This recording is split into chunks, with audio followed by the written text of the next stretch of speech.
1 KG গম বীজ থেকে কি করে 100 কেজি গম উৎপাদন করতে হয় সেই সিস্টেম আমার জানা আছে, কারণ আমি একজন কৃষক।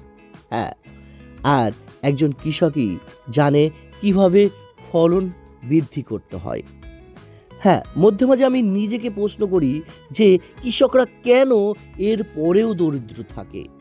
হ্যাঁ, আবার প্রশ্ন করি যে এই গম কিনে নিয়ে গিয়ে যে আটা উৎপাদন করে সে কোটিপতি, তাহলে কৃষক কেন দরিদ্র? এই প্রশ্ন আমার মনেও বারবার প্রশ্ন করে। গম থেকে আটা তৈরি করা কোম্পানি তার নিজের প্রোডাক্টে নিজে দাম রাখতে পারে। দেখুন, কৃষক কি অসহায়, নিজের প্রোডাক্টের নিজে দাম রাখতে পারে না। সে নিজের গমের দাম অন্য লোক ঠিক করে দেয়। এটাই কৃষক। আর সারা ভারত জুড়েই কৃষকরা এইভাবেই অবহেলিত।